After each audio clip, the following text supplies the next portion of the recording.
Hello, I'm Andy Agafangelo, the founder of the Transparency Task Force.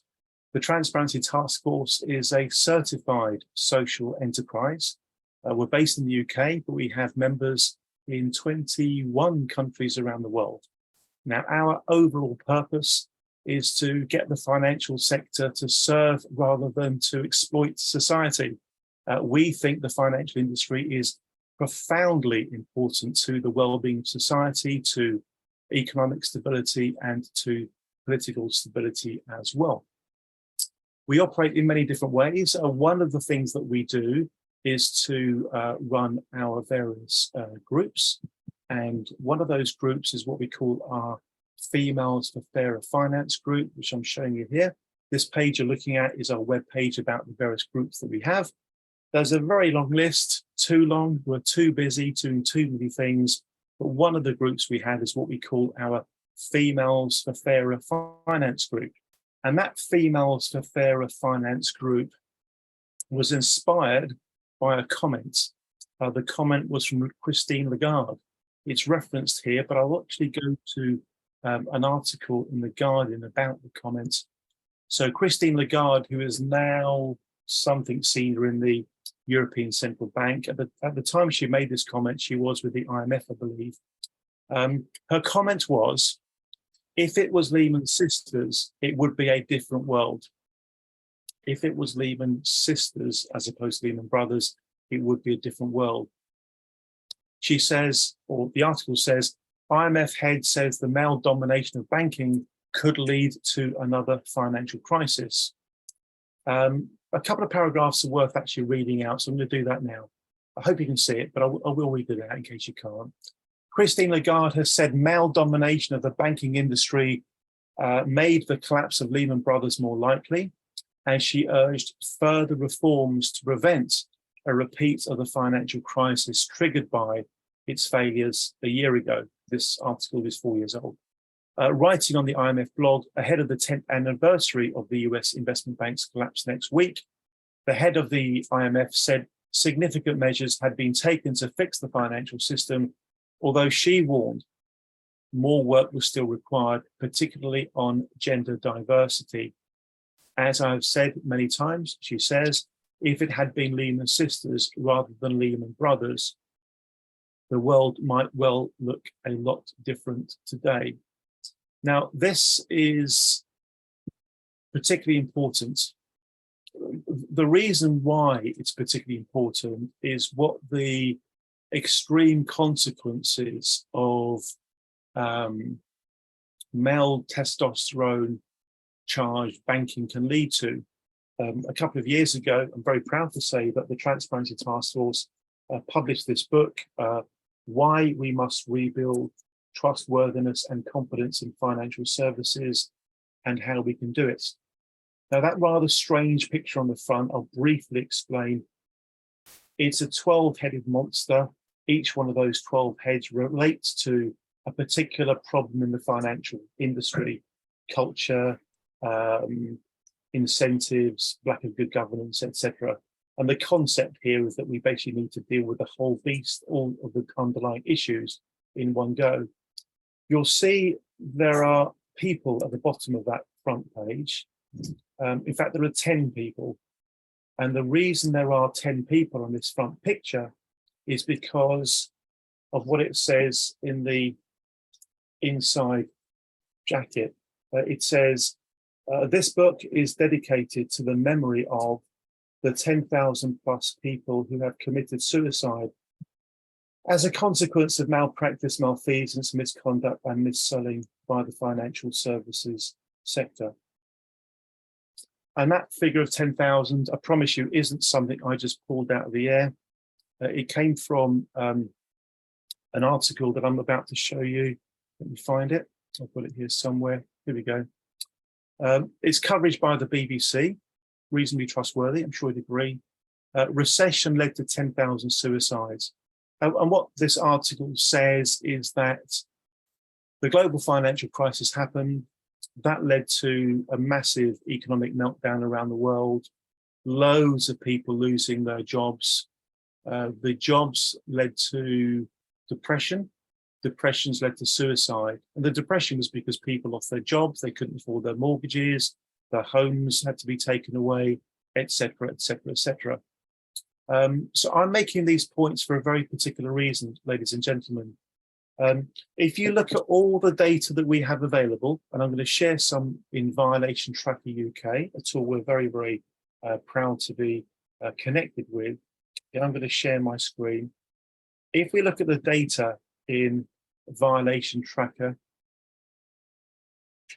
and we click on a particular search, it's very easy to get to. You go to other summaries, and then you go to parent industry totals. What you're looking at here is a list of all the parts of the economy listed according to how much they've been fined by. And as you'll see, the financial services industry is at the very, very top of the list, which is not where it should be. The financial sector is a trust-based industry. If you take trust out of financial services, you really do have very little left. My point being that the data suggests that the financial sector has a predisposition to misbehave. And of course, the global financial crisis is just an extreme example of the financial sector misbehaving. And if you join up all these dots I'm putting in front of you, the dot that says there needs to be more diversity, and if it had been Lehman Sisters, we probably wouldn't have had a global financial crisis.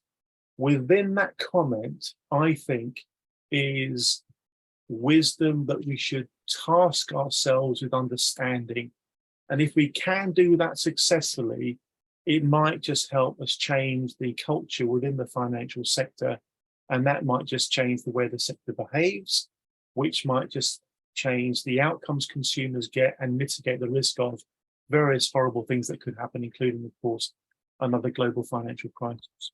Now, all of this is hyper relevant to our conversation today because Tom Schuller is going to be talking about his book, The Paula Principle, How and Why Women Work Below Their Level of Competence. I'll put a link to Tom's book in the chat in just a second, but before I do, I'm going to be making reference to what it says on Amazon about the book, because I think that will help to set the scene and enable me to pass over to Tom. So again, I'm going to share my screen. Here we go. Here we go. So the Paula Principle, how and why women work below their level of competence. I'm going to read out this bit here. Whereas the Peter Principle, which I think most of us are familiar with, the Peter Principle is a 4 million copy bestseller from the 60s, argue that most brackets male workers will inevitably be promoted to one level beyond their competence.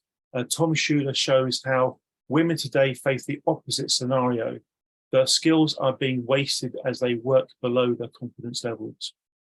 Schuller blends interviews and case studies with examples drawn from literature and popular culture to examine how attitudes have changed from the advent of higher education for women in the 19th century to female dominance at all academic levels today. He also reveals how this is translated or failed to translate into the lived experiences and careers of professional women, whether they are nursery workers, council employees, journalists, or all company executives. So what I'm trying to do, folks, I'm sure you understand this point, is I'm trying to make a direct link between what Tom talks about in his book and the behavior within the financial system. Please understand that. That's why Tom's book is so relevant to the work of the Transparency Task Force. Now, we have a lovely, lovely group of people here tonight. I'm going to ask everybody to very briefly, and I really do mean very, very briefly, just introduce yourselves, because we're going to have a bit of conversation later, and I want everybody to have a chance of understanding who each of you are. So we're going to go to Graham Headley first, then Rupert Nathan. So Graham, the most minuscule introduction you can imagine, please, Graham. Thank you very much. Hello, Graham Headley, freelance chartered secretary. Thanks very much. Thanks, Graham. And also, please add in, where are you? Where are you physically? Where are you based, Graham? London. Thanks, Graham. Now we have Mr. Rupert Nathan. After Rupert, we're going to very, very quickly go to Catherine, then Corinne, then Bex and our other half. So Rupert, to you, please. Thank you. Yeah, I'm 40 years plus experience in financial markets. I'm a poacher turned gamekeeper, so I've seen both sides, both trading and compliance. And yeah, 4 years ago, I was scapegoated by the FCA. Thank you very much, Rupert. And you're an Australian living in London, if I remember rightly. I'm an Aussie, expat Australian living in London for over 20 years. Thanks, Rupert. Thank you very much. So Catherine's next, then Corinne, then Bex and her other half. Catherine. Hi, I'm Catherine Sapphire. I'm a CFO at Beowulf, a online D2C beer delivery service.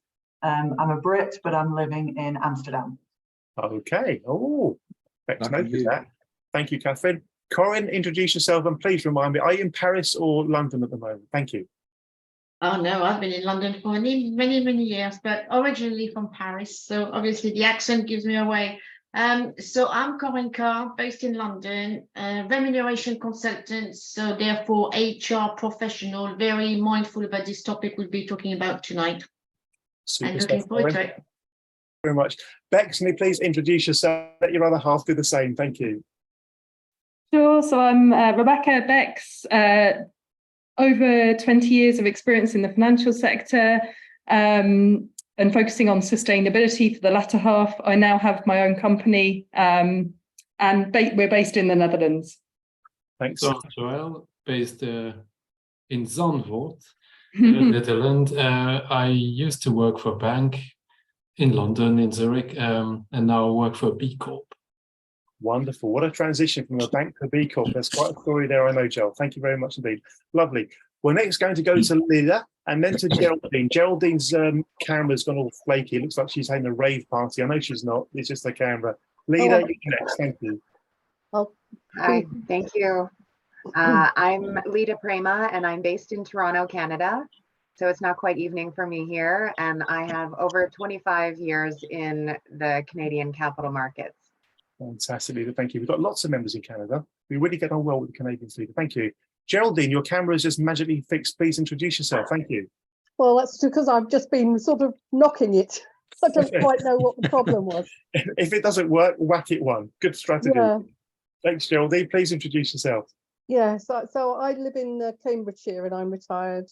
And yes, when this popped up, it seemed like a particularly interesting Zoom meeting on yes, women and well, in general work, rather than not just the financial areas. Sure, for sure. Geraldine, thank you very much indeed. We go from Geraldine to Sarah, then we're going to go to Dr. Cara Tambala, and then we'll be finishing with Louise. Sarah, could you take yourself off mute, please, Sarah, and just introduce yourself? Oh, you're on mute still. I can see Sarah's on her phone. It's not easy to unmute on the phone. I know that. Have another go, Sarah, if you can. Okay, we'll move on. Okay, so we'll go to Dr. Cara Tambala. Cara, are you there in Kansas? She may not be right at the desk. Yes, she is. Yeah, I am. But I'm not in Kansas anymore. I'm in Missouri, but Okay. in Kansas City, Missouri. I'm Cara Tambala, and I'm the president of Seven Pillars Institute, based in Kansas City, Missouri. And I've known Andy for a long time. Thank you. Cara and I even ended up on TV together. When we published our book, we got a TV slot, and it was really good to work with Cara. Cara wrote the foreword to our book. I'm a raving fan of her work. Please do check out the Seven Pillars Institute for Ethics and Finance. Super stuff. Dr. Louise Ashley, next to you. Thank you. Hello, I'm Louise Ashley. I'm an academic. I'm a sociologist, really. I'm in London, and I'm so sorry. I think my dog just tried to join the call, who is also here. He's called Woody, but we don't need to worry about him. So it's lovely to meet you all. Thank you very much indeed, Louise. Louise is going to kindly comment on Tom's thoughts after Tom's finished speaking. We've also got the same kind of input from Bex and also from Corinne, and of course we'll open it up. I'm really looking forward to what Tom has to say. I'm going to be sharing Tom's slides for him. And let me just get those ready whilst Tom just briefly introducing himself. So, Tom, thank you so much for writing your book and being here to tell everybody about it. Tom, over to you, sir. And when you want me to share slides and move them, just tell me, okay? Thank you. Okay, I'll just note. Right. Well, very many thanks, Andy. A genuine thank you to the task force for the invitation. I am a big fan of the task force and the work you do, although I don't work in the finance sector. I have no particular expertise, but I do follow what the task force does. So it's a real pleasure to be here. And I should also start with an apology that I leave at 7. I thought that a slot for me an hour would be quite enough, but so I didn't realize that originally it was scheduled to 7:30, and by that time it was too late. Sorry. Anyway, so I'll gallop through at a little bit of a rate in what I've got to say. Just a word or two about myself. I've spent most of my working life has been in adult education in one form or another. Half of it, or more than half, in academic life. I ended up at Birkbeck, which some of you may know is a university in London that specializes in adult students. And probably the other half was at OECD in Paris, where I was head of their Center for Educational Research and Innovation. I'm not a gender specialist either, but that's the end of my telling you about what I'm not. But I've found this issue of the question of what led to the Paula principle really fascinating. So I'm not preaching from a high platform. The whole point of the Paula principle, at least my hope for it, is that it can be used as a tool for people to reflect on their own circumstances, whether that's their individual or their organization, or maybe, as in this case, their sector.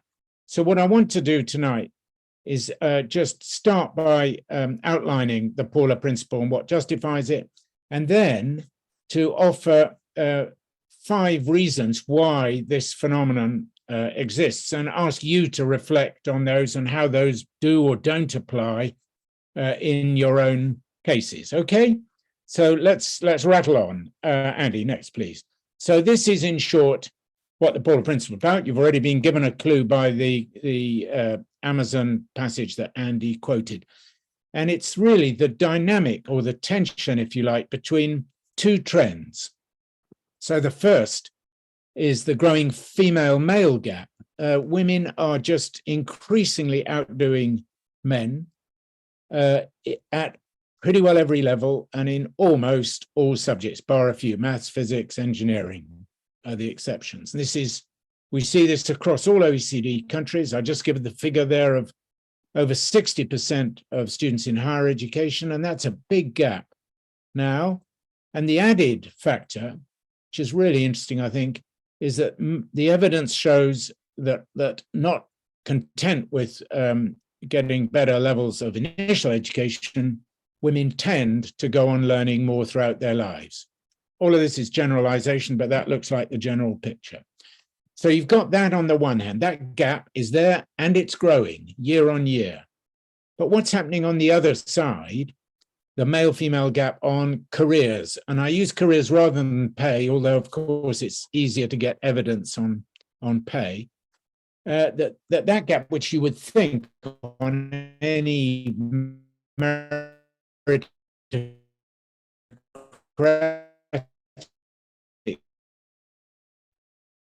understanding of closing, it's not closing, and in some years and in some countries it's really not closing at all. And we shouldn't be misled by the fact that for the age group in their 20s or graduating, it's as if that gap has closed. But I've been in lifelong learning is that we need to look across the full life course. Next one, Andy, please. Thanks. Here's what I propose to do, folks. Okay, you can hear me, can't you? Yeah, you can hear me. All right. Here's what I propose to do. There are several people on the conversation today who have a lot of knowledge and expertise in this area. What I plan to do is suggest that Tom jumps out and comes back in again. When he does, he may be able to communicate a lot more effectively. What I'm going to do, and I know I'm kind of throwing you in the deep end a little bit here because circumstances suggest that's a good idea. Louise, I'm going to go to you if you don't mind, if that's okay. I know I'm throwing you in the deep end there and you weren't really expecting this to happen, but Louise, would you please share with us your thoughts about this topic generally, And then when Tom's back, we'll test his connection shortly. Okay, but Louise, let's go to you first of all. I think Tom's going to a different part of his house. We'll come back to Tom after we've heard from Louise. Okay, so don't worry, Tom, everything's under control. We're going to Louise first, and then we're going to bounce back to you. Louise, please share with us your thoughts about this sort of issue. Thank you. Goodness, okay, thank you. Thank you, Andy. I will step in briefly. I should probably say just very briefly for people, because they don't know me, what I study, what I research. So just to let you know, I study diversity and inclusion in so-called elite occupations. I say so-called elite because one of the things I study is what makes certain occupational groups elite as a sociologist, and we often tend to think that's about the complexity of the work, the nature of the work. And one of the things I argue and write about is to suggest that actually occupational status is generated from a number of factors, which can include who is most typically associated with that work. So very crudely, in the UK and in the West, job types associated with white middle class men tend to have higher status and higher rewards, and when they diversify, they tend to lose those status and those rewards. So that gives you a little bit of background. But as I said, I look at diversity and inclusion, I look at the operationalization of D&I, I look at the motivations behind D&I, and I look also at why diversity and inclusion agendas, policies and practices are not always as effective as perhaps we might hope they are. So I hope that gives you a little bit of context kind of who I am. And I look predominantly at the City of London. So I work with and study large financial services, professional services, those kinds of organisations. So that's where my research is predominantly focused. One thing I will say very briefly is the Lehman Sisters thing. I'm not sure about that. I do not necessarily think that if Lehman Sisters or Lehman Brothers had been Lehman Sisters, things would necessarily have been better. Apart from anything else, I think that puts a very heavy burden on women to not only be in some sense different, but also better than men. But also, I think that what happens within organisations, and perhaps we'll come back to this later, is that organisations which strive notionally for diversity often do so on the condition of assimilation. And that means that even when people start out in some sense as different, they are pressurized by rules and norms and logics within organizations to become more or less the same as the people already there. And so that means as people move through organizations, often difference, depending on how we define that, sort of gets erased over time. And therefore, that's one of the reasons why I'm not absolutely sure that diversity in and of itself, or difference in and of itself, necessarily leads to better outcomes, again, depending on how those are defined. So again, that's a kind of something I just thought I'd mention, because Andy, you kind of started with that and probably being difficult right from the start. Just to talk about the book that we're here to discuss, a couple of things I'll say about that. I think the book's absolutely great. And there's not much I can say about that hasn't already been said. I really like that it doesn't see solutions to the problems, and I know we haven't really got to this yet, as individualistic. We do see them that in this book it's very much systemic and structural, and that's where we really need to direct change. And that's also where I focus my research. So we can't, in this sense, if women are working below the level of their competency, the solution to that is not to fix individual women one by one. It's to look at the systems and structures underlying that, which make that with the reality and change those systems and structures. That's really difficult. One of the things that I write about is that, and I introduce a political dimension to this, which is that there isn't always an appetite to change those systems and structures. And that's one of the things that we don't always talk about in as much detail, I think, perhaps as we could. And Andy, please tell me when to stop talking, because I'm ready to just whenever you want me to. Well, thank you. Please make your next point or two, and then we'll pass back to Tom and see if the connection is working. But this is really interesting, so carry on. Thank you. Well, I'll say two very quick points, seeing as he's back, and they might kind of then be taken up by Tom to some extent. One is that in his book, Tom talks a lot about equity and efficiency. So women working below their competency is unfair, and it's also inefficient. And I would agree with that. But what I would also raise, perhaps as a last point before handing back to him, is I think we need to think very carefully about how we consider efficiency and how we define concepts such as talent and competency. And I know Tom, for example, uses the term human capital, and we often think that's a relatively neutral term. we all agree what competency, what talent, what human capital means. And I would argue that we really don't. They are sort of shape-shifting terms. And I also don't think efficiency is a natural outcome of labour market actions. And I don't think competency, depending on how that is defined, is the most important thing in relation to success. In fact, I think competency is pretty widespread. And I think it's other factors that mean what enable people to get ahead. So I would question, that's my kind of challenge, I suppose. What do we mean by competency, and does it actually matter that much? So I'll stop there and back to Tom. Fantastic. Can we please show our appreciation to Louise for stepping in at very short notice to cover that piece off? Thanks, Louise. All very generally very interesting. So Tom, back to you, sir, and I'm going to get your slides back up. Right. Well, thanks, Louise. Apologies to everyone for it hasn't happened before here. And actually, I think we could be better off just carrying on with Louise, frankly. I mean, I was really interested in, and I do think, Louise, broadly we agree, but and certainly on that issue of definition of competence. But anyway, let me press on, since I'm sort of prisoner of slides, as it were. But I can go faster through some of these. So Louise already tackled this, just issues I thought particularly relevant to the finance sector. And we'll come back, as Louise said, to this question of what we mean by talent and efficiency and effectiveness.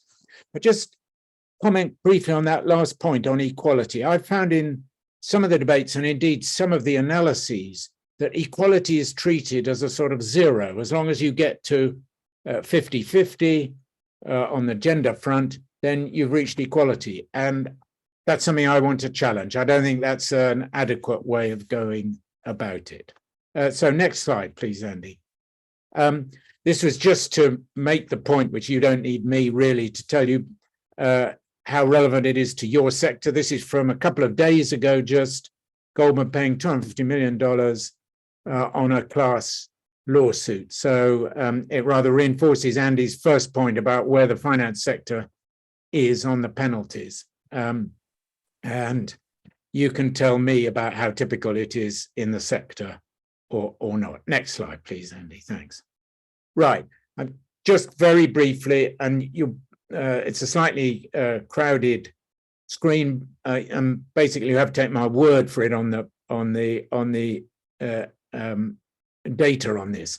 This contrasts two generations, 25 to 34-year-old men and women with 55 to 64-year-olds. And really all I'd ask you to do is just look at the way in which the squares have translated into the diamonds. And if you want the ultimate case of this, go to the right of the screen and look at Korea, where Korean women, from having been some of the least successfully educated in a space of 20 years, have shot right to the top. The older Korean women didn't do well, the others have, but you can see the pattern overall of going from squares to diamonds as we over that 30-year period. So that's just to make the first part of the Paula principle, the first side of the female-male competence. Next slide, please, Andy. And there's just some, not data, but just facts about substantiating my claim that women go on learning more. And since we're sharing the slides, Andy, I don't need to read this out, and people can get access to that data later on. So let's move on. Now let's look at the other side.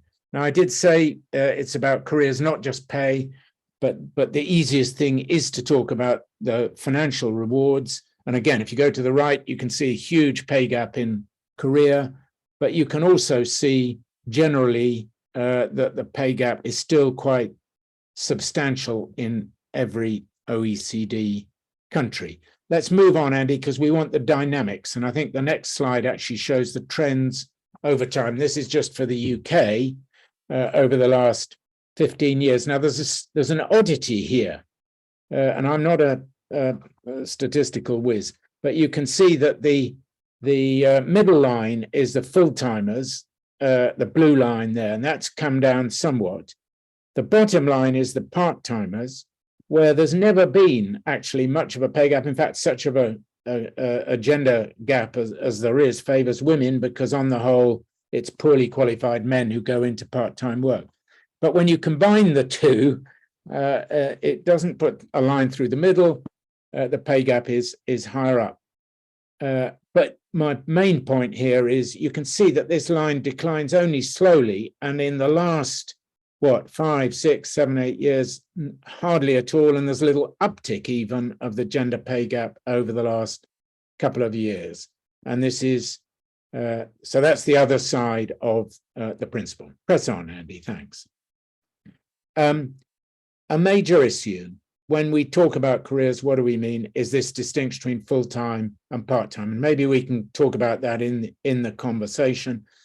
For me, it's a very arbitrary division, but as soon as people are classified as part-time, this is what really has a detrimental effect on their career. And I think we've got some participants from the Netherlands, and I know actually that they have different definitions of part-time, and it's something for us to think about generally. Okay, Andy, thanks. Just to make the point that I'm very keen on visuals. There's not particularly sophisticated visuals, but I got a French cartoonist actually to draw some pictures, and I just thought this is a nice one to, I'm not a Freudian, by the way, but I thought this makes the point, certainly just to emphasize it's career as much as pay, and I'll come back to that. Andy, thanks.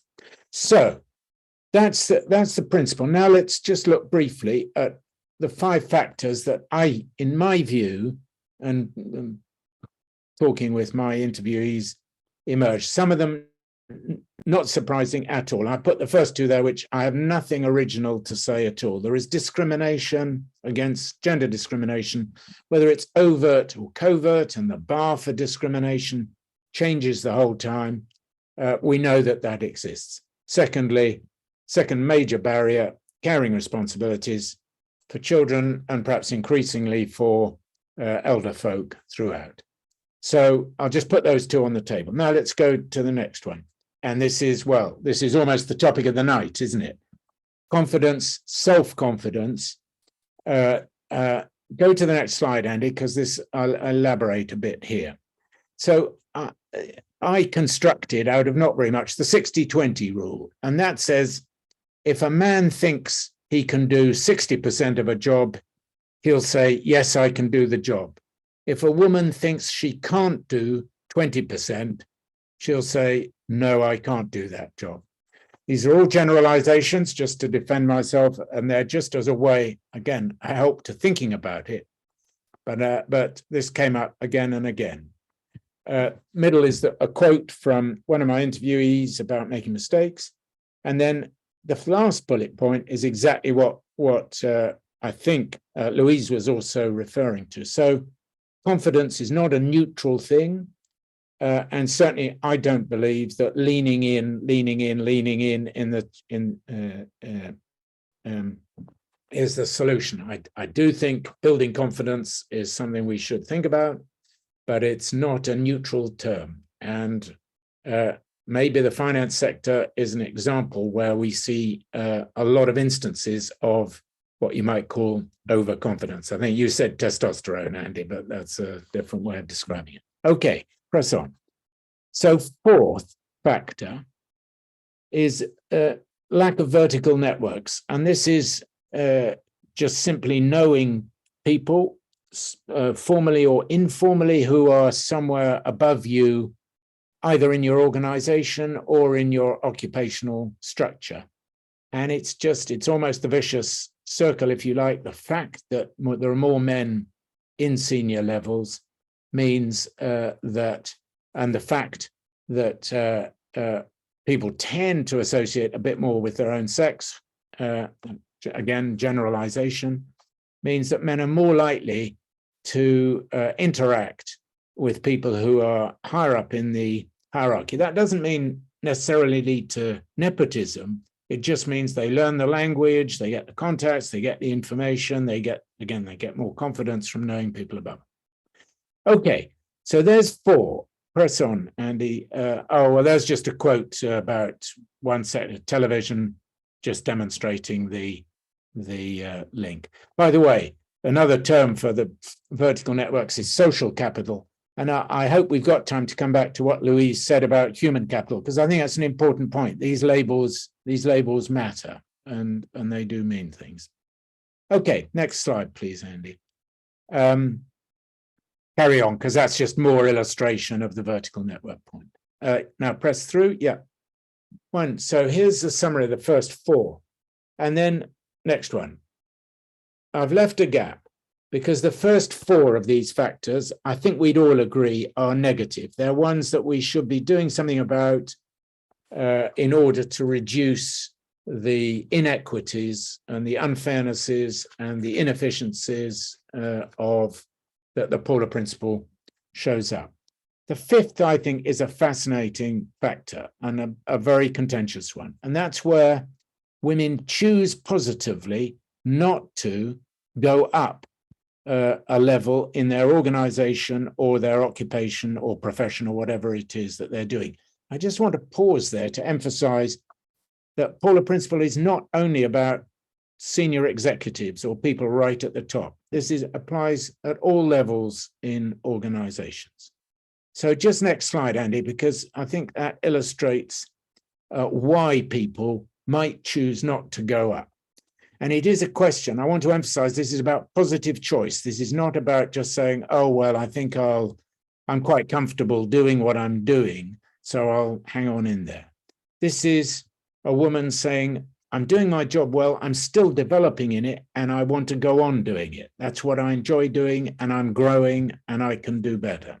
Or they look at the job above and they say, why? Do I really need the money? Do I need the status? Maybe not.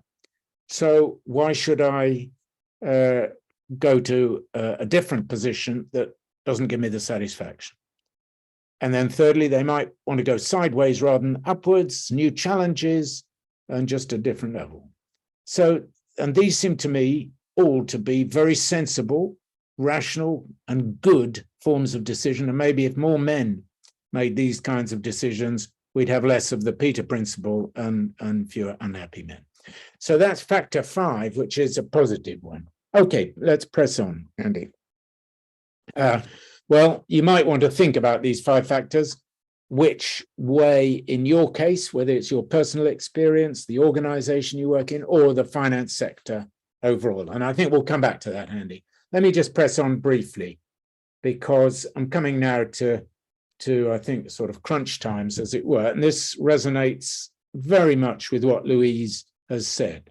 So quite a lot of the, if you like, the analyses or recommendations, at least as far as I understand them, implicitly rather than explicitly want women to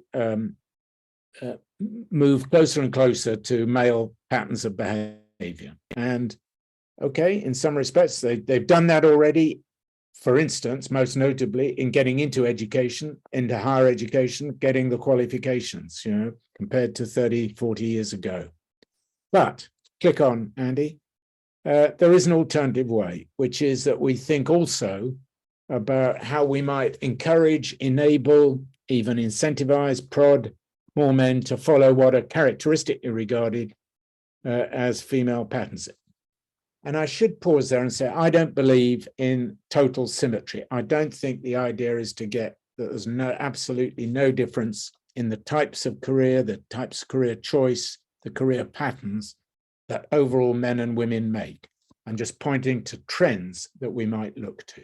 Okay, onwards, Andy. We'll skip through that because that's just a jokey one. And I think we're nearly there, actually. Yeah, let's look at these. That's comes back exactly to the point that Louise was making. What competencies count and who decides what counts as a competence? And this, for me, is a very interesting issue in organizations about what's coming to be called collective intelligence. So how, when you look around, how do we get the best out of a group of people rather than just a single individual? And then the challenge, of course, then is how you match that up to rewards and whether it's promotions, recognition, however you do the valuing. And I just put in there, of course, when I wrote the book, I'd barely heard of artificial intelligence or algorithms, but we know very well that the tendency of a lot of systems, including artificial intelligence systems, is to use what's already baked into the system and not take a step back and think about it. And I think that's possibly us done, is it?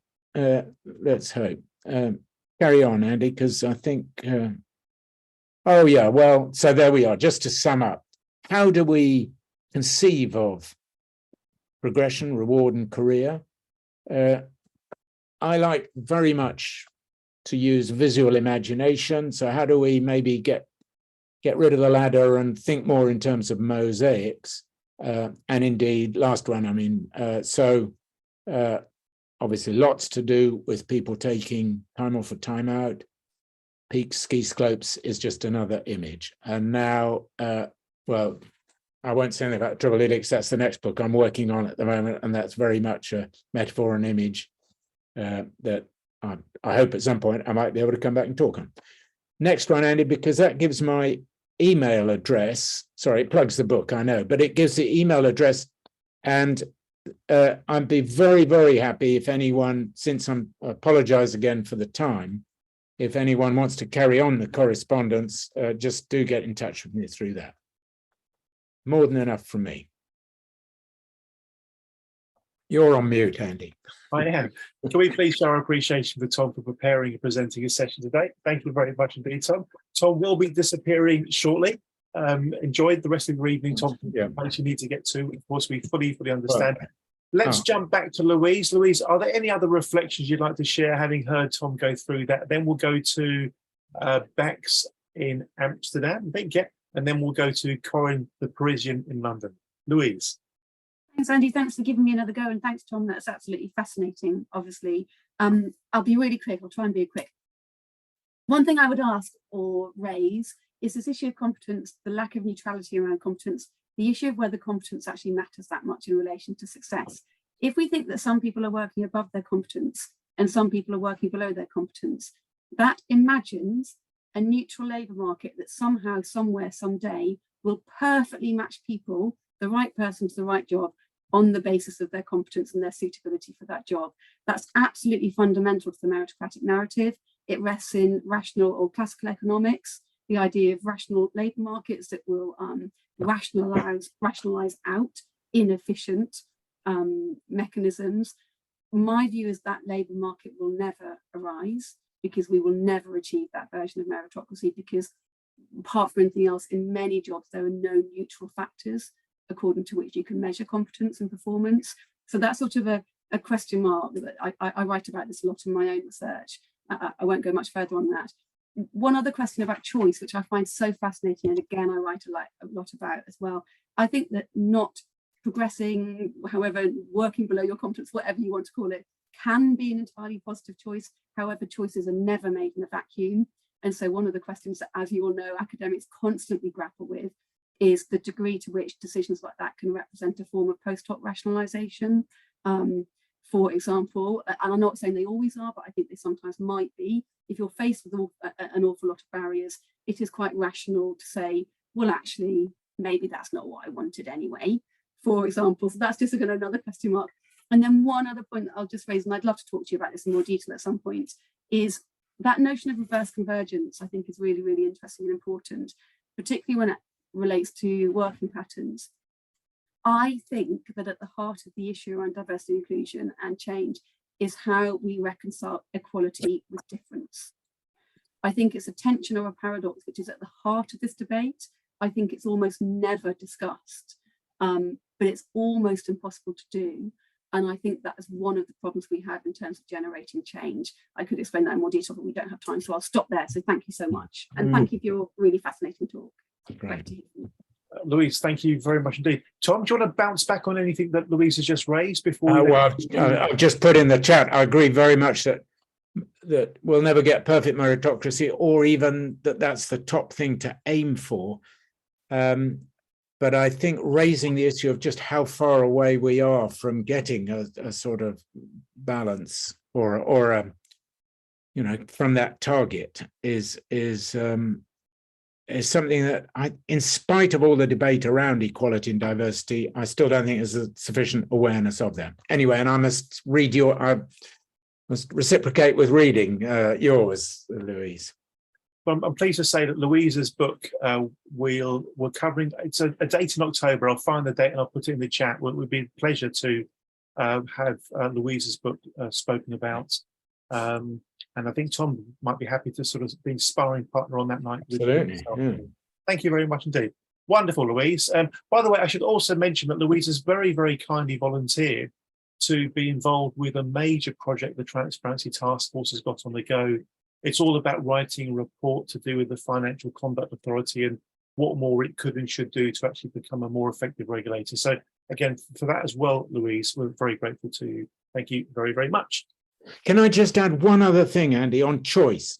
Yeah. Which is really interesting, I think. In different countries where there's less inequality, the Scandinavian countries, the gender segregation on occupational choice is actually higher. So more Swedes choose to go and be teachers, for example, because the pay penalty is so much less.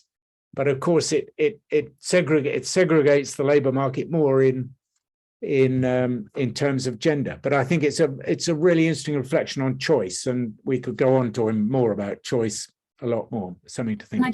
Can I just say one thing on that, which is the circularity. I started with the reflexivity between occupational status and who does the work. And this is a really important thing to consider, because when more women are associated with a particular job type, its status and rewards go down. Yeah. And in many ways, that is a more important issue than whether people do or do not choose to do those jobs. It's how those jobs become valued when particular groups of people do them, if that makes sense. So that's the last thing I say, I promise. Right. It's lovely that people want to share their thoughts on this. Is a really important topic. Thanks, Louise. Thank you very much indeed, Tom. Let's now go to Bex. Bex, can we please hear your perspective on these sorts of issues? Take the conversation wherever you'd like to take it. Thank you very much, Bex. Of course, well, thank you so much. It's been so interesting so far. Really appreciate it. I have two things I was reflecting on. Firstly, the connection with sustainability and the practice that I see, and then secondly, more personal anecdotes. So the connection with sustainability, I've worked now as a CFO for a business in a bank, and I worked on ESG, so environment, social governance, and diversity popped up as part of the S and social. And quite often that manifested itself in a company policy, which was lots of nice words, slowly moved towards targets and gender pay gap reporting and so on. But yeah, it sort of remained nice words, I would say, and very data driven. And quite often what would happen is there would be a promotion gap. So there was a gender pay gap, and often it grew, and a lack of senior women at the top, perceived lack of women. And at some point, a comment in the gender pay gap reporting that said something along the lines of, we couldn't find enough skilled and capable women, and that's why there's this promotion gap, which was a little bit of a shudder moment.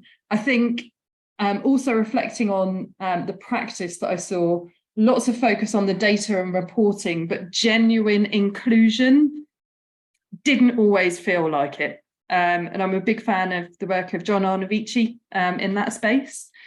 And this is really important for sustainability, for climate action, for other type of actions inside organizations, for innovation, because of the importance of diversity of thoughts. And that can just mean different perspectives, having people that speak up. And there is some evidence that shows organizations that are more diverse, particularly more women in management teams, generally, they can have more sustainable outcomes too. So that's a little bit of what I've seen. And then just briefly, some anecdotes. It's from my own experience. Something that really resonated, Louise, I think you were mentioning about trying to fix women. And I had the experience, and a few times actually in my career, of elocution training, which was about speaking deeper and lower and slower quite often. How I stood in a meeting, personal impact training, what I wore, wearing suits, all sorts of other things, which was really annoying. Actually, I didn't like it that much. So that was one thing I was like, oh yeah, that I remember that quite a few times. Secondly, the field that I work in, it was perceived as quite fluffy. So I remember some male colleagues saying, well, why would you want to go and work in sustainability? It's so fluffy, it's not mainstream, no one really cares about it. This is 10 plus years ago. And then all of a sudden, Larry Fink of BlackRock started speaking about it. And lo and behold, everyone was very interested and like, oh, what's that thing? We need to know about that thing. And again, anecdotally, I still perceive some of that. It's really interesting with this topic, how it's changing, and anecdotally been quite female dominated, and that's changing, but it's bringing different things, which is interesting. And then finally, that piece around choice. I think probably there's a combination of a few things I've mentioned already, but when I decided to step away from the financial services industry and set up on my own and work in consulting, I looked at some of the roles that my managers were doing in the bank, and a whole mix of all different roles. And I just thought, I don't want to do that. It doesn't look appealing. It's long, horrible hours. It involves, cost cuts at the time, laying off people. It just looked really miserable. People didn't seem particularly happy. So I think that choice piece, and there's probably lots of bits playing into it, that is also something that really resonated. So thank you. Really interesting. Thanks. Thank you so much, Bex. Tom, just before you disappear, anything you'd like to share in response to what you just heard from Rebecca? Yes, I think the voice training, that's a brilliant example, actually. I wonder if a few men might get trained to, let's go, just pitch it a bit higher and speak a bit quicker, maybe. And addressing, those are great examples, great examples. Look, I'm really sorry about going, because actually I'm really enjoying the conversation. And I hope that, Andy, we can get contacts and I'll pick up some of those references, the one that Rebecca just made, and certainly Louise put, and enjoy the rest of the conversation. Thanks, So Tom. Thank you very much. Our final thank you to Tom. Thank you very much, Tom. When we circulate the notes from the meeting, one of the lines in it will be, if there's anybody you saw today that you'd like to be connected to, please let us know, or we'll affect the connection. That'll be absolutely cool. And that applies to everybody, of course. Apart from anything else, these are great community building, network building opportunities. Thanks, Tom. Have a good rest of your evening, sir. Thank you. We're now going to go to Corinne Carr. Corinne has impressed me over several years, particularly in relation to her profound understanding of the workings of the world of reward and incentives. I'm really looking forward to hearing what Corinne has to say. The Parisian in London, Corinne, it's all yours. Share us your thoughts. Thank you. Yeah, thanks, Andy. And I've made so many notes, so I'm sorry, it's going to be a bit like disjointed, but please bear with me, because I can actually combine some of what the previous speakers have said on both the topic of HR, reward, and sustainability, which is the bit that I specialize in, reward and sustainability. So I totally agree with the point around competence, which is competence is different from education and it's different from success. And I think the definition of competence, I think, is worth looking into, in a lot of depth. It's a shame that, Tom's gone, because his graph about the gender pay gap going up in the last few years, COVID has impacted women much more than men. And that means that explains in part the gender pay gap going up, so not improving, but that's a conversation for another day. But COVID was definitely a reason and the rationale for this increase in more recent years. I can certainly share some personal experience as well. So I've been working in financial services for the past 30 years. So, I've got my professional background hat on as a reward professional, but also as a woman in financial services. And I've worked for plenty of bosses, competent men and incompetent women as well. And I think it's really important to say that, you know, sometimes women do reach a stage as well in their career where they are beyond being competent, and that hurts more, I would say, than an incompetent man, because it's harder for women to climb the ladder. So when we find somebody in a higher role who is not very good at their job, that really, really hurts. So I think we need to be mindful that sometimes they are promoted to a level where they are incompetent, however we define that. I don't personally, that's a personal view, I don't really buy the fact that I need to see a woman in a higher rank to give me hope that I can reach that rank. I just need to see a good boss, a competent boss to guide me and drive me to be a better version of myself on a professional level. I do think the thing about the point about the positive choice is very much linked. So, you know, women deciding not to go up is very much linked to this point around childcare, elder care, responsibilities outside of the work space as well. So I think there is a link there to that we should be making. But what I didn't hear from Tom was the impact, and I have certainly experienced it, of the social network at work. Sometimes women, I talk as a woman, but maybe it's the same for guys, prefers to stay in their current role because of the social network. They know the people around them, they're comfortable with them, and it's like, no, I don't really want to go to another team or a different job because I don't know the people there. And that carries a reward penalty to stay in the current work, because the current job, because of the social network, but it's also really important for the well-being of the person. So the impact of the social circle, I think, is really important.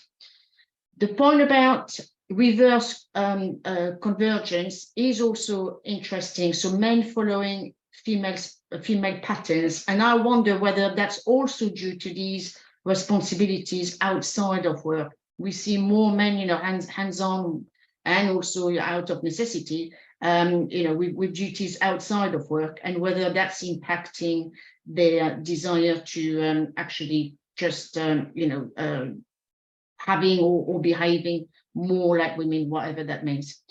And lastly, I just want to pick up on the last speaker, the point about sustainability, ESG, and pay.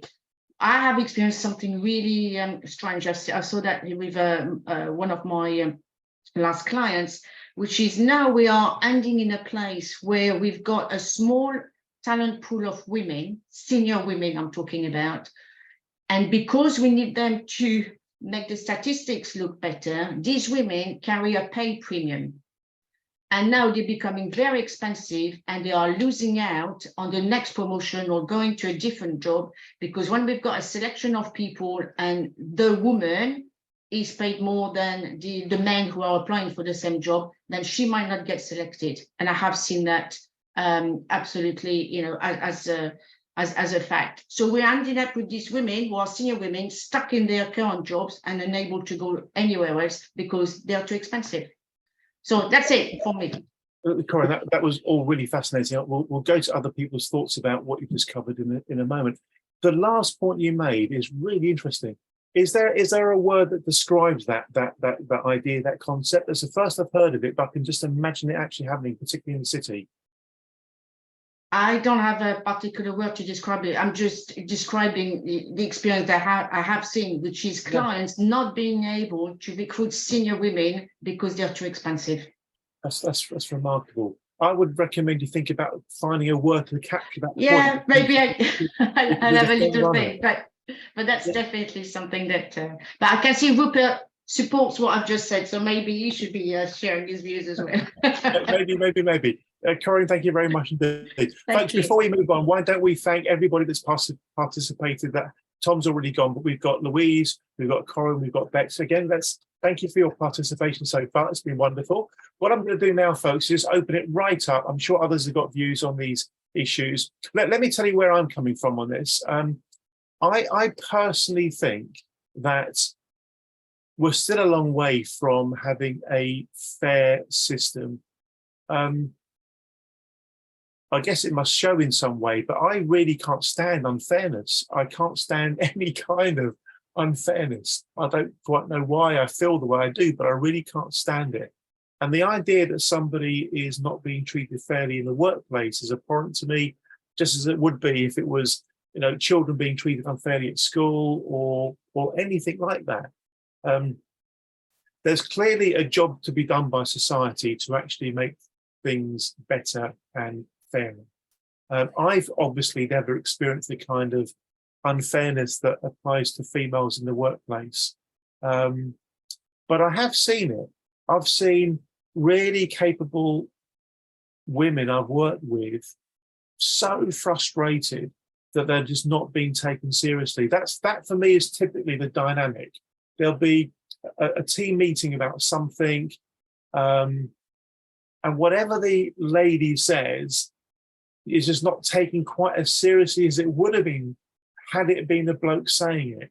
And it just always has annoyed me. And I've seen that hundreds of times in different circumstances.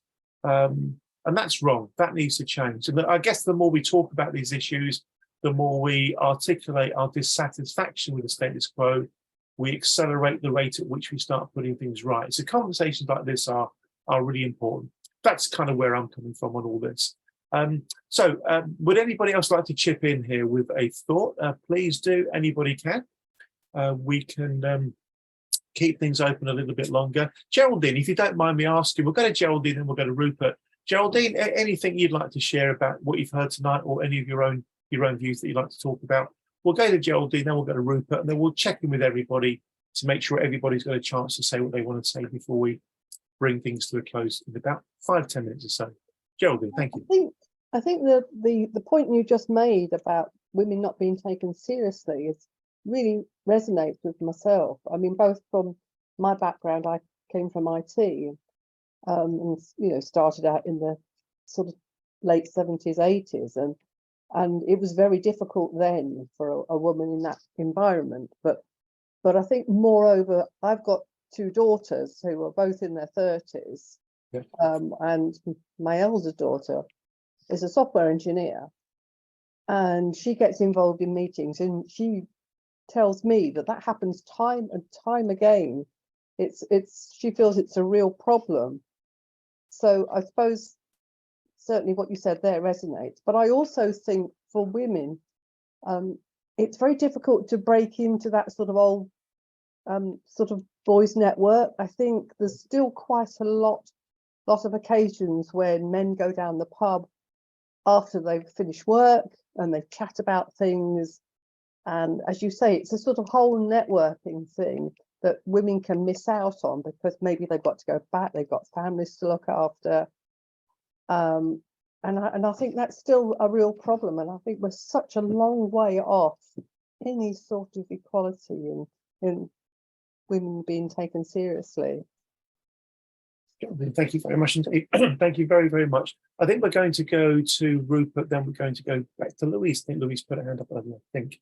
Rupert, to you, sir. Thank you. Yeah, I think it's very much cultural, and particularly the industry I know, financial services. I mean, going back when I first began in the late 80s, I worked on the trading floor in Melbourne and Sydney, and it was very blokey.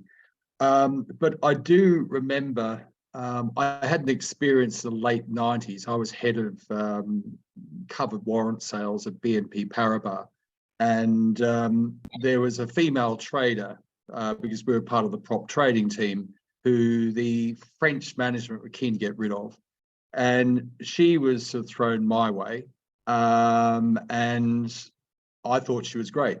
You know, she was great with clients. She knew the markets. She had good technical and fundamental knowledge. And what I didn't like was she worked 9 to 5.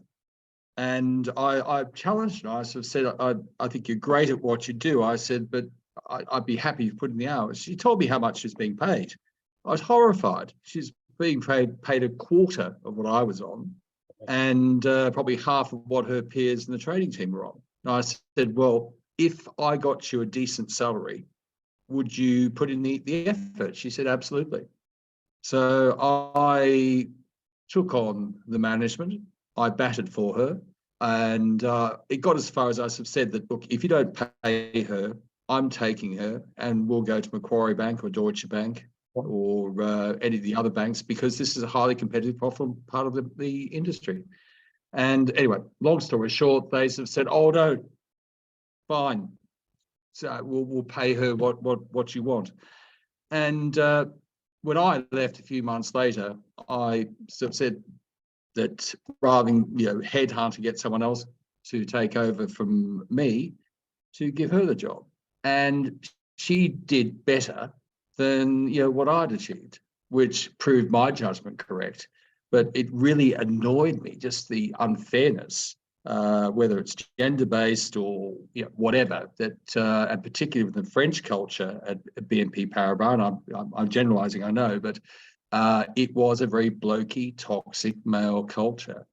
And I did my little bit to change that. Just before we go to Louise, just picking up on that last point, which I found very interesting, Rupert, I guess there are national characteristics here. Of course, I'm going to fall into the trap of generalising and being stereotypical, but my mum's from Malta and my dad's from Cyprus, and I know that the Maltese male-female stuff is different to how it is here in the UK, and most definitely the kind of Cypriot take on male-female is very different to how it is here. You're an Australian. I think Australians have got a bit of a reputation of being very blokey. I like that phrase you used earlier. So I can just imagine there being, you can almost imagine a world heat map. Somebody should do this, a world heat map showing where in the world these sorts of issues are hottest. And my hunch would be, just off the top of my head, my hunch would be Scandinavia would probably be really good. The Scandinavians just seem to be so enlightened about so many things. The Southern Mediterranean would be, my mum and dad would tell me off right now, if I'll be honest about it. Southern Mediterranean would tend to be quite bad. Maybe the UK is somewhere in the middle. Maybe the USA is quite good. I'm kind of thinking it out here, but you know what I'm trying to say. Maybe there are. Yeah, I think that what you say, I think, is quite right. That generalizations are just that. They're broadly true. It's shorthanded, it's abbreviated, but there are exceptions to the rule, and I think that's what you have to pay attention to. But I was always very atypically Australian. That on one hand, I was kind of one of the boys, but I was always an outsider, and I was always more, dare I say it, more in touch with the feminine side. I found female company far more interesting, and that wasn't because I was a male predator, but women generally looked at things differently to men. That's the way I think. Just really quickly, I've got two sisters, one older, one younger, and I've spent a lot of time with my sisters when I was growing up. And I think that idea of blokes being comfortable in female company, if I can put it in that general way, is probably a factor here somewhere. Anyway, I'm just kind of thinking aloud. Louise, I have a 10-year-old daughter, and a lot of my mates would say, "Wouldn't you rather have a son?" I said, "Absolutely not. I always wanted a daughter." And I enjoy doing girly things with her and buying clothes and all those sorts of girly things. And also non-girly things. But again, this and I could be criticised for being sexist by saying those very things. Such is the world we live in, that a lot of the time we're treading on eggshells, and I think that sometimes we have to try and consider where a person is coming from. But the other thing I don't like is the thought that women have to become more like men. I don't think that's right. That it's a different perspective, it's a different angle, and there's nothing wrong with being masculine. There's nothing wrong with being feminine. It's a mindset. It's an approach. Thank you very much. We're going to jump to Louise, and then we're going to go to Bex. Thank you, Louise. Gosh, I could say so much about this debate. It's fascinating to listen in and kind of what we mean by masculinity and femininity, and yes, I won't go down that route now because I could probably take us down a rabbit hole. But Rebecca, I was just thinking about what you said. Oh, I'm going to do an awful piece of self-promotion here. So apologies. But I do write about a lot of these issues and a lot of the things that you raised in my book. One of them that I kind of talk a little bit about my own background at the beginning of my book and my route into the subject. And I worked in the city for a few years, a long time ago. And one of the things that I was told when I started working in a very large law firm was how to dress and that I should wear more makeup and how to present myself in order to be taken seriously. And it was very clear that actually I would never really be taken seriously, however I dressed and however much makeup I wore, and because I'm not a man. but that was a few years ago. But I think that's still happening now, and I think it's really relevant. But I would have put this in the chat, but weirdly my keyboard is not working. I'm having all sorts of weird tech issues, so I have to say it instead. But on that issue of kind of women and men being taken differently or not being taken seriously. We know sociologically that authority is vested in the body of a white middle class man. And that's one of the reasons why this issue of competency is not a side issue, but it's not entirely the only issue, because competency suggests some sort of neutral set of objective characteristics that in some sense technical, that will tell people whether you're good or not at your job. And actually, in many, many jobs, those technical requirements just don't exist. They're not that objective. And a lot of it is about what we call our embodied identity and the way in which we project authority, or we project trust, or we give an impression of expertise. But anyway, what I was going to say, we'll talk about that a lot more in my book. What I was going to say is that there's another really good book if people are interested in it called The Authority Gap. I think it's by somebody called Mary Seacart, and she writes about this very subject, about how it is that we have authority vested in particular bodies and not others. So I would just recommend that if anyone's interested. And just one other point, and then I promise I'll stop talking again. But on the reverse convergence issue that Tom brought up, I think this is a really important issue, but I think it's one that we don't talk about enough. And so I think when we talk about gender inequalities, as shorthand, we're almost always talking about women. We don't say it. When we say gender, we mean women a lot of the time. And we're really used to talking about women and their aspirations and expectations. And we talk to women about those subjects. I think we very rarely talk to men and ask men about those subjects, about their aspirations, their expectations, how they change, what socialized them in particular directions. And I think it's really important that we do that for a variety of reasons. And maybe we'll talk about this more when I come back to do my presentation. But again, if anyone's interested in this, there's another really interesting book on men and masculinities, and it's by somebody called Richard Reeves. And he talks about sort of a crisis of masculinity. And he talks about the idea that in some ways, women are doing really well. They have more ways to be women, in a sense. He's not saying it's a panacea and everything's fine, than men do. And in a way, I think he's arguing that masculinity, men remain more trapped in masculinity in a sense, because it's changed less over the last 20, 30 years than we've reworked femininity and what it means to be a woman. So am I making sense so far? I hope I am.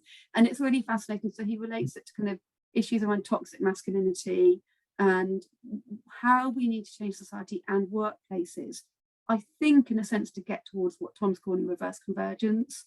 And it's just really also really interesting. So I just thought I'd mention that in case anyone fancied it.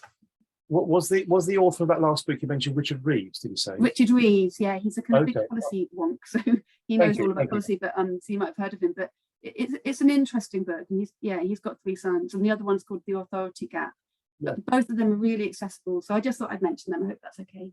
I'll find them and put them into the chat. Talking about writing things and books and articles, this is the article Louise wrote that we noticed at the Transparency Task Force.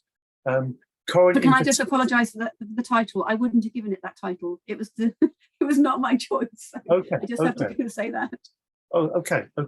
It's a great article. I'll put a link to it in the chat. Corinne, this is definitely up your street. I would really encourage Corinne and Louise to talk further, because you're kind of 2 overlapping circles in a Venn diagram type situation. It's a really good piece of work. I thought I'll put a link to that in the chat in just a second, as well as the other books that have just been mentioned. Thank you, Louise. We're going to jump back to Rebecca.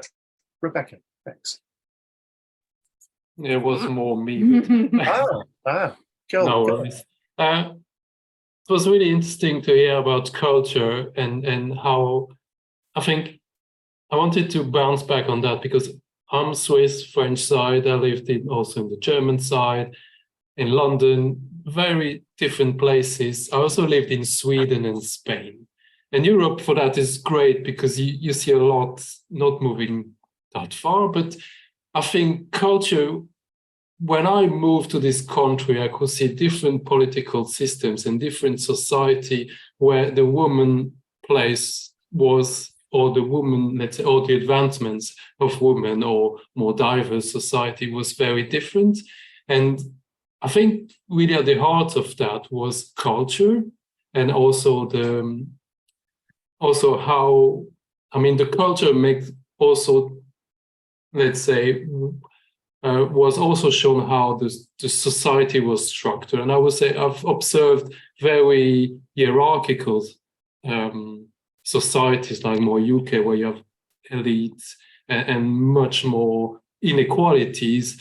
And on the other hand, I was in Sweden, whereas it's very flat, very equal. And it's quite interesting how I think different policies works in different culture, and how it's interlinked. And I could really see when I studied a bit history of economics of Sweden, and it's quite striking how the agenda, how it developed into an economy where policies were pushing women to work, and how the society become much more flat. And I think culturally, the impact of how really the culture has on how policies develop, and how it develop in a very much more equal and fair society. It's quite striking, and I really saw the difference. I think for me, the UK or Anglo-Saxon country are really behind if I compare to Sweden. Now I'm in the Netherlands, where just policies, and those policies emulate really from society, how democracy and fairness is being brought into policies. To, I would say Sweden is a good example, and it really started how you bring women to work, and then there was space, there was a lot of things available for women to get childcare, etc., so that they could go into work, then develop.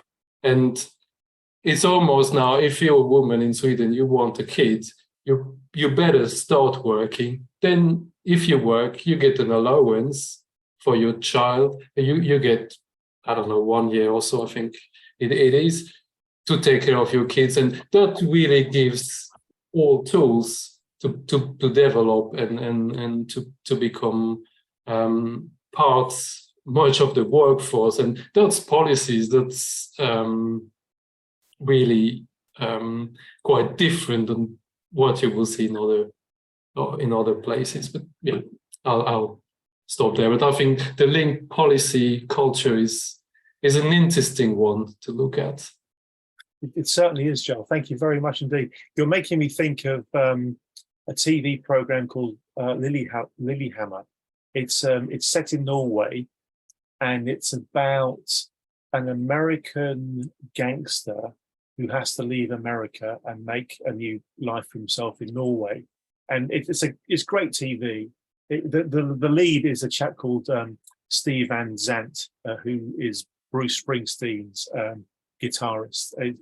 Amazing man. But anyway, the reason I'm mentioning it is because the program does a great job of comparing the US way of things and the Norwegian Scandinavian way of things, and it speaks to some of the points that you just made. I'll put a link to Lilyhammer in the chat.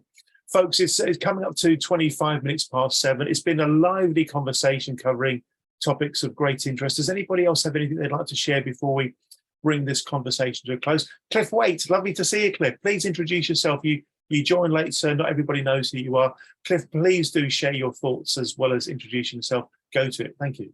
Apologies for joining late, but I was an HR consultant at Hay for many years, and an executive compensation consultant latterly. But we did a lot of work on competencies and skills and targets and performance management. And in a proper organisation, that should be gender neutral, and it isn't.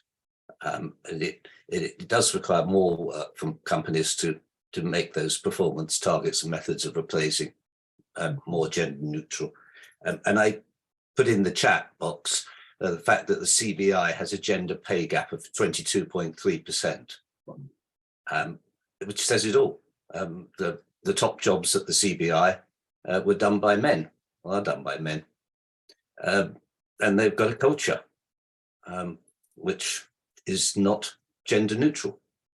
And so I think I'm going to be going to a lot more AGMs and asking questions about gender pay gaps. Thank you very much. Transparency thing, Andy. Cliff runs a great organisation called ShareSoc. I've got that right, haven't I? Yeah. Yeah, that's right. I was a director of ShareSoc. I've recently given up. I was taking up too much of my time, but I'm still helping them on various things. I'll put a link to ShareSoc in the chat. We're very, we collaborate well. We're on the same wavelength on many issues. So thanks for being with us, Cliff. I'm going to ask Catherine. Catherine, please do share any thoughts that you'd like to. If you'd like to, Catherine, it'd be nice to hear whatever you want to say about what you've heard tonight. And then we'll go to Cara Tambala if she's around. She may be away from the desk. But Catherine, let's try you first of all. I just want to give everybody a chance to chip in if they want to. Catherine. Sure, I'm really enjoying listening to the debate. It's really interesting to see things going back and forth. I'm hearing a lot of things that resonate with me, but also a lot of things that don't, which I think is fairly normal when you're talking about averages, right? So I think that's kind of how it works. I was super interested when we talk about, particularly on the example that was given about the toxic male environment and being blokey and promoting a woman into that environment. And I was thinking, gosh, I wonder how she feels being put into that environment, because it's not only about pay, is it? It's also then you're working longer hours in an environment that may not be a happy place to work. So I think that's super interesting. And I thought it was really interesting, Louise, talking about how we're often looking at gender inequality from a woman's point of view. But I'm noticing very much in my work environment that when we talk about childcare, it's women that are offered opportunities and allowances and that sort of thing. And I'm thinking it must be really difficult for a father who wants to either be primary carer or secondary carer, but wants to be able to take time off work and spend time with new babies. And that kind of comes back to the being masculine. That's difficult for a man to admit sometimes. So I think it does work on both sides a little bit. Thank you very much indeed. We're getting lots of insights from lots of very, very informed people here. Thanks, Catherine. Dr. Cara Tambala, you're probably not at your desk. You're probably ultra busy doing something else, but just in case you are. I'm here. Can you turn your camera on? Can you turn your camera on? If you can, do it. If you can't, then don't worry. No, I can't turn my camera on because I look terrible. Cara, just share with us what you want to say. Go on. Thank you. I mean, I haven't showered. My hair's a mess. Never mind. I'll save you all the problem having to look at me. But thank you for advertising my book, Andy. And it's coming out in the second edition, and it has done quite well. And the authority gap, actually, I met the lady who wrote it, and we were both at the same book award ceremony, and I believe she won an award for that too. I'd have to say that, yeah, I agree with everything there, but the thing which is disappointing is, I encountered these gender discrimination cases in the 1990s, and the pace of improvement is so glacial. It's kind of sad, but on the upside, I suppose there is improvement, especially with the #MeToo movement. I also would like to say that gender discrimination is not only in the corporate sphere. I worked a bit in the academy, and the finance academy, I think, is actually much worse than corporate world. When I worked at the finance academy, there was absolutely no woman in the department that I worked in, the finance department, who was tenured. All of us were just lecturers or adjuncts. All the tenured positions went to men, and they were white men. And the reason the head of the department, who was one of the most alpha males I could ever have encountered, was that it was open, the jobs are open to everyone, but we can't find people who match our criteria. Which is, I really could not believe he actually said that. It's kind of made me do a double take, but that is, and he said it with a straight face as if he was Mr. Meritocratic. I am being meritocratic. There is no systemic gender discrimination there. So I think I shouldn't say a lot of males, I think some males still think that they're meritocratic, but don't even consider the fact that there is systemic discrimination, both on the gender side and on the color side. So that's a lot of work to be done. I'm glad I'm out of the works here and working on my own think tank, and so I have a lot of autonomy, and I leave it up to you young people to change the world. Young people, not looking at me, that's for sure.